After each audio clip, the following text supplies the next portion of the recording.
I'm going to invite Shriman Radhanath Prabhu and his wife Srimati Kilimba Didi to speak.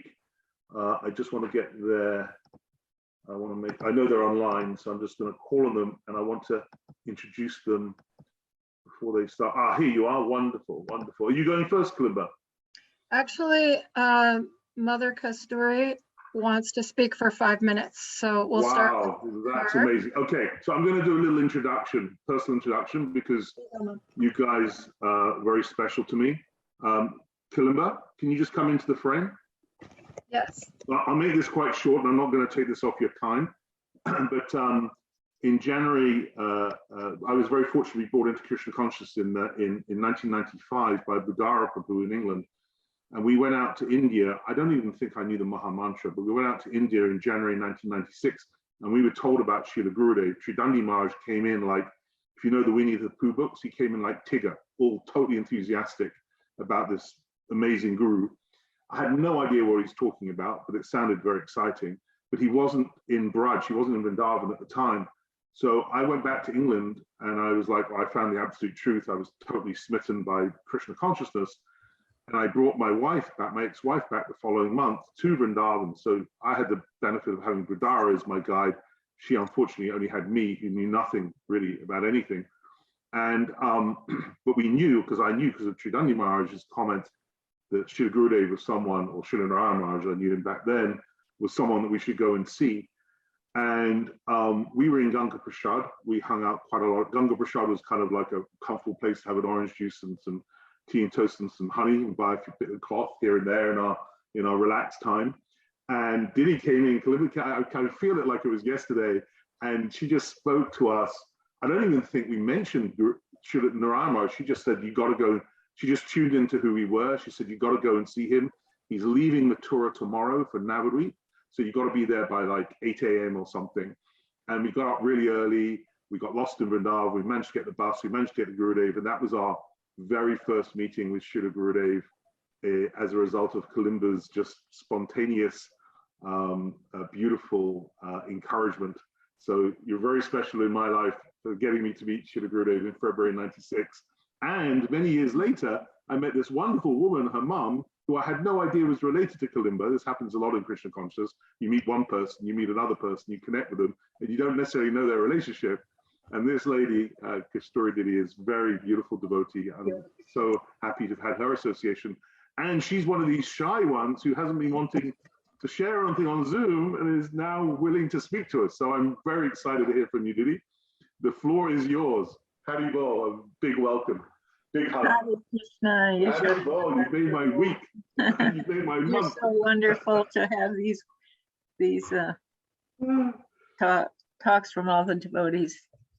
I just wanted to say one little thing that I think is key. My daughter Madhavi went to India in '93. She had been to India many times before, but she went in '93. And by the end of '93 and beginning of '94, I was getting these letters from her, these old type airmail letters they used to have. Oh, yeah. And she would write at length about her experience there with Srila Narayana Maharaj. And I was astounded at the change that came over her after her association with Srila Maharaj. And that was my first introduction to Srila Narayana Maharaj through my daughter's letters, seeing what an amazing transcendental change came over her from her association with him. And I thought to myself, I have to meet this person. And it wasn't until '95 that I came to India. I had been there before, but it had been a year or two since I'd been there. And I came, and she took me to meet him immediately. I think it was in the evening. And she introduced me to him. I was married at the time to a man who was very dear, but many years younger than me. So I was already 50 years old. I was dyeing my hair and wearing makeup. She introduced me and she said, Srila Gurudev, I'd like you to meet my mother. And he said, your mother? And he didn't relate to me the rest of that evening, but the next morning I brought him a very beautiful 20 rupee rosebud garland that was very long. And when I gave it to him, he just casually handed it to Naveen Krishna and said, here, take this to Radharani. And the way he said that, I felt like, oh, he has a personal relationship with Radharani. And I was just overcome with delight at meeting him. And from then on, I was at his lotus feet. And I just wanted to express that, because I think that's very key, that after I already had Srila Prabhupada and Srila Sridhar Maharaj as my beloved Guru Masters, I was not looking for any further master, but he was indispensable from the very minute that I saw his crucial transcendental importance. I just wanted to express that. Beautiful, beautiful. Hey, Didi, I feel like you're almost inaugurating the 3-day Tirabhav festival right now. I feel like we're starting to enter the festival. So thank you. It's just it's so delightful that you refused to last night my petition to come on to Zoom, and you've surprised. That makes it even extra delicious and totally within keeping of your character to do that. So I'm so happy you're on Zoom. I love your surprises. And I remember how much, I remember you so fondly for your love and devotion to Lord Nityananda Prabhu. That's how I feel.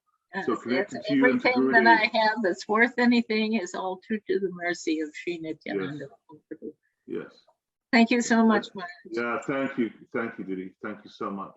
So we'll now go back to you. I love these stories about how devotees infuse through their love and devotion transformation with Srila Gurudev, how they just without effortlessly, like you did with me, Kilimba, in Ganga Prasad, effortlessly that's transmitted to your mother, to your friends, to bring people to Gurudev. It's so magical and yeah, priceless. So the floor is now yours. We're excited to hear your Pushpanjali. Haribol, Dandavat. Dandavat Pranams. Thank you for the warm introduction and personal, warm and personal. First, let me offer my Dandavat Pranam with unlimited gratitude to His Divine Grace, Srila A.C. Bhaktivedanta Swami Prabhupada, my Harinam Guru. I had the opportunity to meet him face to face, and his glance into my soul, which informed me that he knows my soul's journey through lifetimes, still guides all of my choices. And secondly, I'd like to offer my unlimited Dandavat Pranam unto my Diksha Gurudev, Srila Bhakti Rakshak Sridhar Dev Goswami Maharaj, who I met very deeply through his Vani. I didn't see him in person in his physical presence, but I got to be engaged in service for him when I lived in his London mutt, and also through much hearing, also by the grace of my younger sister Madhavi Didi, who had 400 of his cassette tapes, and we would listen to them over and over, and she probably listened to every single one of them 100 times. She did live in his mutt in Navadvip for 1 year. She's been a catalyst for so much of our transformation, and I offer my respectful obeisances to her as a great help in my spiritual life, facilitating these connections. And so it is the same as my mother described, that, you know, it was through her affection towards us as her family members that she shared the extreme inspiration she was experiencing through the association of Srimati Bhaktivedanta Narayana Goswami Maharaj. I was in my first marriage at the time, and my mother was gifting me with this trip to India after I hadn't been since I was 16 in 1980, was my last time to India. So here I was in 1995 being brought there as a birthday present. And at the time, I had just gone through a separation, and the person had just come back and said, I want this marriage. But then as I was going out the door, he was saying, if you make any new connections with any new gurus or make any new vows to chant, we're just going to have to shake hands and say goodbye. And there was something implanted in my heart since childhood, because, you know, we joined Srila Prabhupada's mission when I was 13. And I took Srimad Bhagavatam very seriously, and you know, just the things that we had heard. And I had gotten the idea that once you get married, that's it. You make that work. It's one marriage. And so subconsciously in my mind, I was thinking, I need to somehow meet this pure devotee, but I also need to preserve my marriage. And I literally hung out for 3 weeks in Paramadvaiti Maharaja's temple in Vrindakunj. And one day he said, okay, we're all going to go have darshan of a great Vaishnava. And he took us to Keshigat, where we got to have darshan of Srila Bhakti Pramod Puri Goswami Maharaj. And I realized at that point that, you know, my initiation with Srila Prabhupada was through letter, even though I had seen him face to face a year earlier. And then my Diksha was also by letter. And that Diksha actually took place in New Braj in 1986. But here I was sitting in front of a Mahabhagavat, Srila Bhakti Pramod Puri Maharaj, and I realized no Mahabhagavat had actually physically touched my japa beads. So I reached forward with my japa beads, and I was sitting right in front of him, and I said, oh Maharaj, would you please bless my beads? And he wanted to know who I was initiated by, and someone said that I was initiated by Srila Prabhupada and Srila Sridhar Maharaj. And then he didn't want to touch my beads out of his unbelievable humility. And then fortunately for Paramadvaiti Maharaj's personality, he lunged with his loud German voice, no Maharaj, she just wants you to bless them. And so he just took my beads and he put them on top of his head and he said some prayers and he handed them back to me with his eyes brimming with tears. And I received my beads back, and suddenly within a day or two, I woke up one morning and I said, what am I afraid of? This is ridiculous. I have to go meet that person that my sister is so inspired by. And I just went over to Rup Sanatan Mat. There was a darshan in progress. I was thinking in my mind, some strong anartha was there that I have to be careful because I don't want to join any other organization. I don't really need another guru, but you know, it was just a kind of a ball of confusion, but my heart was now free. And I realized much later that's the mercy of Srila Puri Maharaj.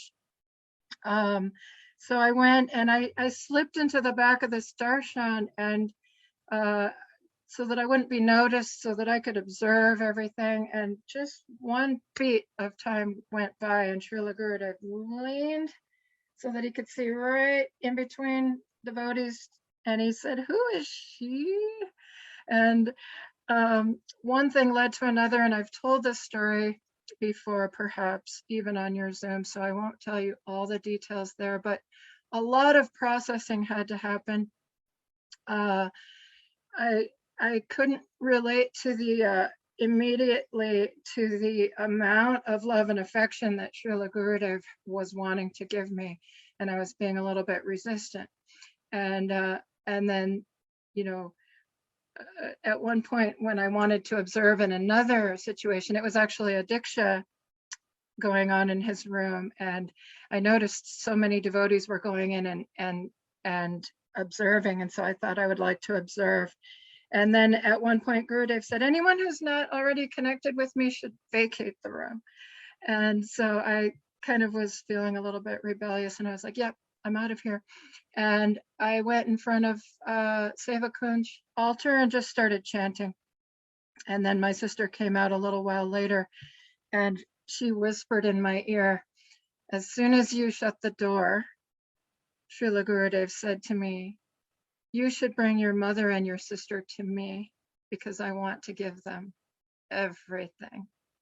And so she said that to me, and it did something to me, but not all the way. And then she said one other thing, and that did it. She said, since when has a Mahabhagavat of this caliber ever taken a personal interest in you? And I realized she was speaking the truth. And I said, you're right, but I'm going to have to write him a letter. And so I went back to my room over by Madan Mohan Temple, and I spent about 8 hours writing, and it was either like too weak or too strong, and I just kept writing and writing, and finally I had the perfect letter. And so I came over with my mom, and Madhavi was there, and I handed Gurudev my letter, and he took it while not breaking eye contact with me. He took it from me and put it down on his bed. He didn't even open it.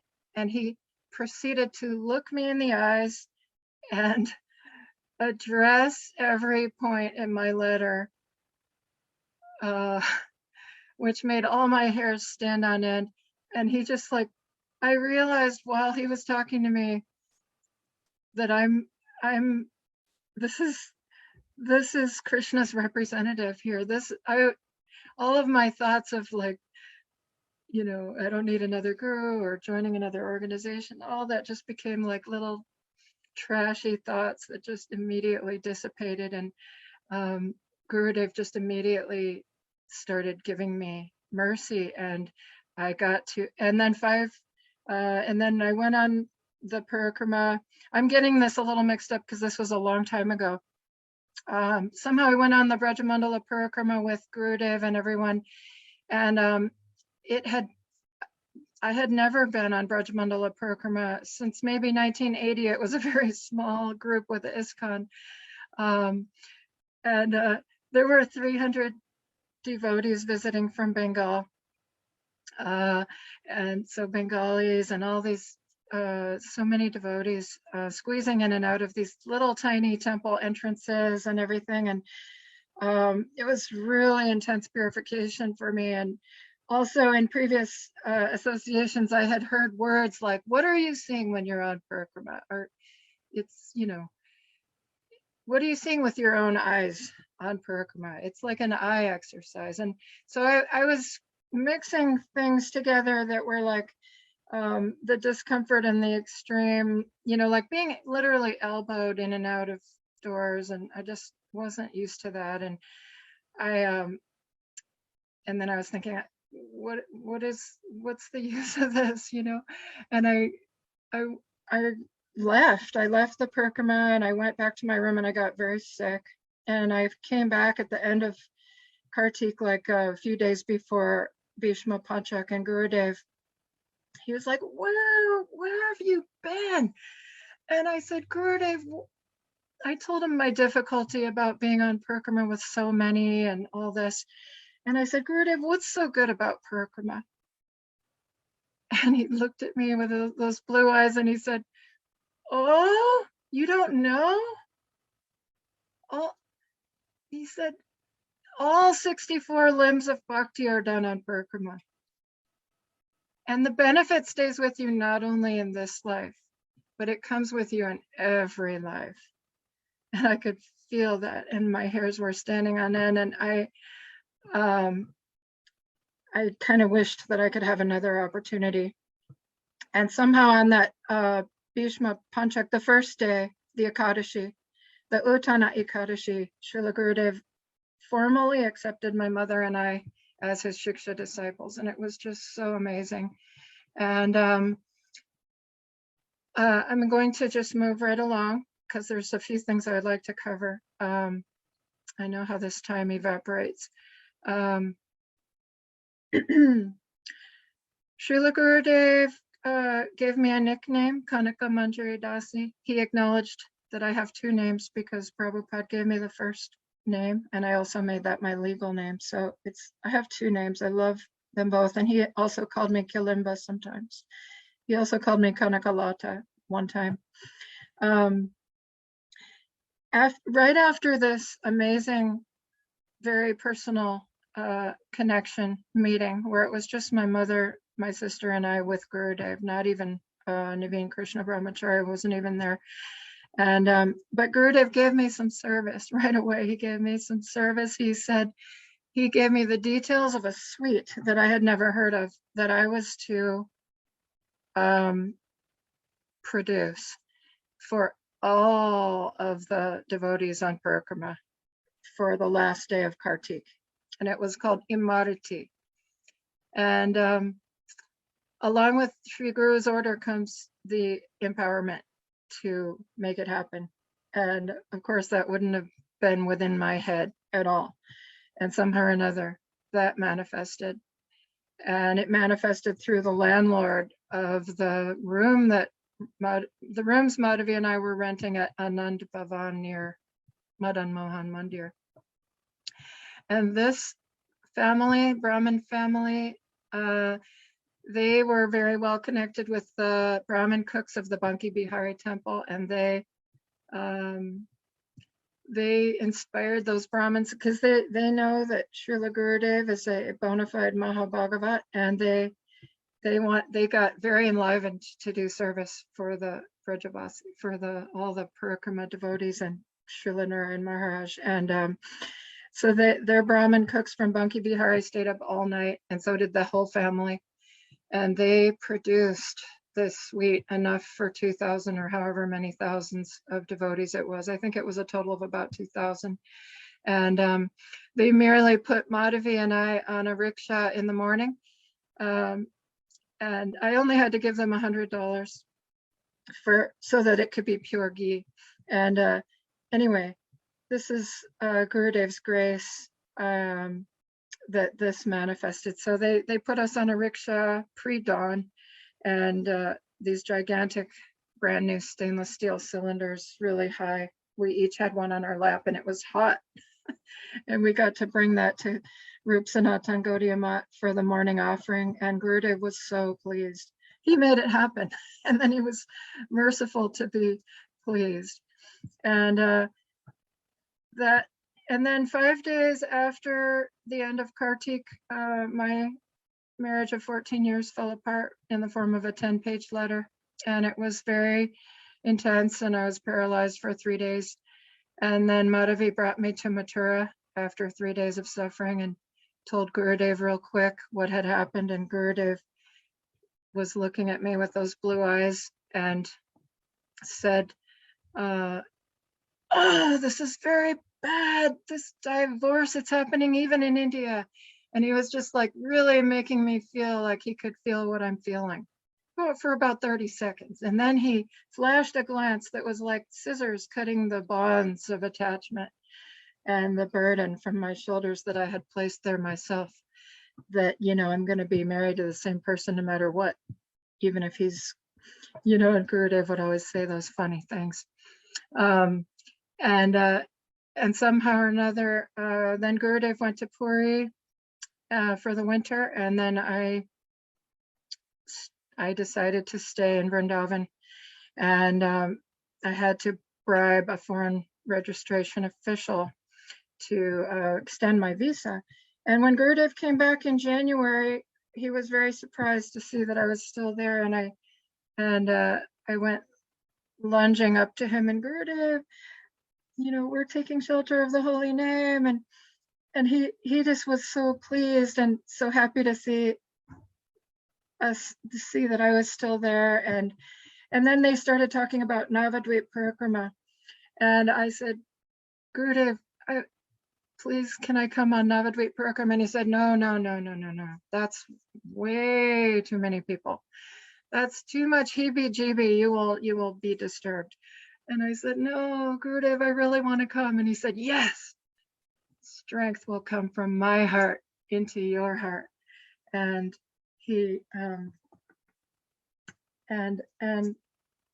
so he took away all the impediments and all the undesirable things out of my heart to make it possible for me to go on Navadvip Parikrama with 10,000 devotees. And that was so profound to be in Sri Devananda Gaudiya Math at the Mangal Arti in the Nat Mandir with that many devotees, and the Samadhi of Srila Bhakti Pragyan Keshava Goswami Maharaj there, where you can feel his presence, and just the transcendental effect of leaving outside of the gate of Devananda Gaudiya Math before the sun comes up to go on parikrama with 10,000, and an experience being lost in a sea of Bengali Vaishnavas who are lifting my arms up in the air when they're singing Bhaja Gauranga, Kaha Gauranga, Laha Gauranga Namre, and just realizing it's Devadashi on one day, and you look down and there's puffed rice slipping out of the hands of all these Vaishnavas, and you just reach down and take one and break your fast. You don't know. And I remember it's, I don't know if I dreamed it or if it actually happened. I really feel like it happened, that on the final day of the Navadvip Parikrama in Yoga Pit, I look up and Srila Gurudeva was serving Mahaprasadam, and just the mercy was just kind of coming from every direction, and it was just completely filling our hearts. And it was after that we were back in Mathura, and there was talk that Srila Gurudeva was going to begin. He was actually ready to accept as his life and soul what our Srila Prabhupada had asked him on his departure bed, that you please go around the world and you please nourish the seeds of bhakti that I've planted in the hearts of the souls all over the world who need nourishment, like an expert gardener who's going to go and he's going to pull the weeds and he's going to make sure that all of these bhakti lata bijas are growing strongly on the order of Srila Prabhupada. It wasn't his own independent order, because it wasn't his own independent idea, and it was very, very, very far from what some have ever thought of, him coming and taking something. No, he didn't come to take anything. He only came to give. And anyone that was able to, even just like foolish me, stepping into his arena of influence and being caught up against my own will, being caught up, like how we say, how Vairagya Yug Bhakti Rasamrita Paya Manabip Shamandam Kripambir Yab Paraduka Duki Sanatanastam Prabhu Mashrayami. Against my will, he, brought me into my own fortune. And so he did this all around the world. And somehow Gurudeva was sitting in a shaft of light outside of his room in Keshavaji Gaudiya Math up on the top floor. And suddenly something inside of me just was like forcing me to go over there. And I just went right in front of him and I said, Gurudev, because I knew the only place he was going in America at that point was Houston. He had one disciple there. And how much of my 30 minutes is gone? Didi, you've got about 5 minutes to go. Okay. Might as well tell one story thoroughly then. Anyway, and I said, Gurudev, will you come to California? And he said, you want? And I said, well, there are a lot of people there who I think would really appreciate it.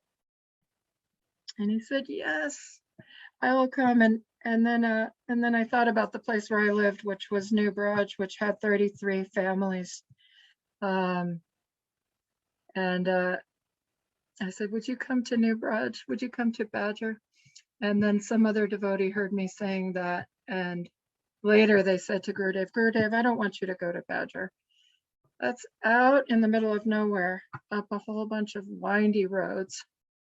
And I wasn't there when that happened, but I heard that Gurudev said, I only want to go there if the roads are crooked. And Gurudev says that really sweet thing about how Krishna, he stands in a crooked glance, and he stands in a crooked posture, and he casts a crooked glance, and he loves all those sweet attributes of Krishna, and his way of Harikatha is so sweet. Anyway, there was when I came back, because my visa was used up after 6 months, and anyway, it's a long story, but Gurudev, Radhanath wants me to introduce. We can do that at the end. Yeah. Okay, I'm going to skip over all this and just say that at one point, Gurudev was very pleased by a lot of doors that Krishna engaged me in. Gurudev engaged me in opening doors for his first world tour, and he was very pleased. And he told me at that point that I could get married again. And it was interesting that in the same year, in 2005, that he married Radhanath Prabhu and I very mercifully in Hawaii. That same year, he gave me the service of producing a Vaishnava calendar every year. And so the first one came out in 2006 by his grace, and by his grace, it manifests every year. And so also he's still being merciful like that, and he's just produced this. I'm a fool who just shows up and says I'm willing, and he makes it happen. So Gurudev has just manifested this calendar for 2022. I know there's a shipment on their way to the UK and various places. And I just want to offer my eternal gratitude to Srila Gurudev for accepting me and giving me service, which keeps me connected and keeps me close. And I am very grateful for the association of all the Vaishnavas who are all more qualified and more advanced. And I can feel the presence of Srila Gurudev in such a unique way in the hearts of all the devotees who I am ever fortunate to associate with. And so I offer my Dandavat Pranam to everyone and to the presence of Srila Gurudev in all of your hearts. And now I give the floor to Radhanath Prabhu. Come on. Actually, Didi, can I just, because your Pushpanjali was very rich, and I don't want to water down the response by responding to you both at the same time. So I just wanted to thank you very much for your beautiful Pushpanjali, and I love the fact you started with Bhakti Vinod, Srila Bhakti Pramod Puri Maharaj, because I was not fortunate enough to have met him, but when that picture came, which is actually on my WhatsApp, the picture of Gurudev seeing Puri Maharaj, when Puri Maharaj on his bed, and their interaction, just through that one picture, I could see the extraordinary relationship between these two personalities. And there's something very, very flavoursome. We have our relationship with Gurudev, but there's something so flavoursome by seeing his relationships with other Vaishnavas, all the way through to Vaishnavas who have not even been manifest in our lifetimes, like obviously Srila Rupa Goswami. So much gets glorified of our Gurudev by his relationships, individual relationships and collective relationships with Parampara. So that was, for me, a very epic way to start. And what you said about Srila Gurudev being here to give, how he wanted to give you everything, that word everything is so Gurudev. Like, there was no holding back with Srila Gurudev. He was, and which links to my earlier comment to the lovely couple in in Seattle that he has come to give us all of his mercy. So we are, whether we're qualified or not, makes no difference. We are empowered by him without question. And how you emphasize how a few times you said he's bestowing his mercy, and his strength is getting transmitted to us, from him to us. We just have to accept it. There's actually, in some ways, yes, there's something for us to do, but the most important thing we have to do is, in a way, a passive way of acceptance, accepting that strength and saying, yes, I'm going to get my strength from Srila Gurudev. And yeah, you definitely, a lot of your story was actually at the time when we met. And yes, you definitely put a number of people on that original tour. And I didn't know what he said about the Badger roads, if they're crooked. That's fantastic for him. And that reminds me of quite a few stories, quite a few situations I was present at with Srila Gurudev, where he was asked to go this place and that place. And of course, you know, Maharaja and Brajanath had to manage time and health and everything. They had so much to manage. You know, I was convinced if somebody had said to Srila Gurudev, like Elon Musk had come in the room and said, listen, Srila Gurudev, I've got a really wonderful situation on the moon. I want you to come and give Harikatha on the moon. Gurudev would have said, yes, fine. He would have gone anywhere for devotees, as long as they're devotees. And he's always so enthusiastic about fulfilling that mission that Prabhupada gave him, which is to nourish and help the devotees around the world who had been without Prabhupada's association for 19 years. Didi, can I add one more thing? Please. Just two things real quick, because it's so illustrative of how important it is for us to have Shiksha Guru. So I want to just say that there was one powerful statement made by my Diksha Gurudev, Srila Bhakti Rakshak Sridhar Maharaj, that from now until we reach perfection, the single most important thing for us will be guidance. Srila Prabhupada introduced us to everything, and it's true, he gave everything, but how mature were we? We need guidance, because otherwise what do we have? We have our mind and our past conditioning pulling us off the path. Also, it was very instructive to me that on the eve, I have to just say this, that I hardly ever wake up remembering my dream. But there have just been a couple in life that are just amazing. And one was I woke up at one point in 1999, having just had an amazing dream with Srila Bhakti Pramod Puri Maharaj, and I hadn't seen him for a few years. But I was coming up into a darshan being led by one of his disciples, and it was a very dark staircase, and then the room was full of light, and he was in there, and as soon as he saw me, he came right over to me with a Mahaprasad Tulsi Manjari, with his eyes brimming with tears, and he gave it to me. And as soon as I took it, he turned around and he disappeared out of a back door. And when I woke up that morning, the first thing I heard was he just left this world. And the profound realization was that, oh, okay, he's one of my guardians.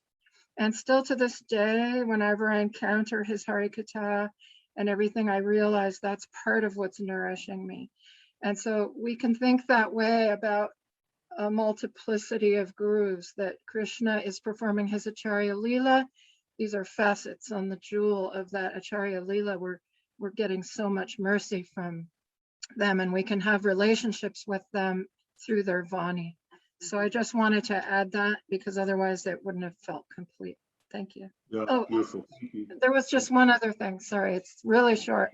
That on that first trip to California, I got to lead the caravan from New Braj straight to my mother's house here in Oakland, where we still live. And Gurudev came here and he sat right on the Vyasasan here, and he took a call from some dear disciple in Delhi, and he was in Hindi very excitedly, very almost childlike, describing to them how he had left Vrindavan and he's in California, but he's still in Vrindavan, and he was pointing to the Seva Kunj on the wall, and my mother had like this kunj around them, and then he said in English to all of us that if someone is in India and they're thinking about being in the West, or someone is here and in Oakland and they're thinking about being in Vrindavan, oh, the person who's here and thinking about being in Vrindavan is so much more fortunate.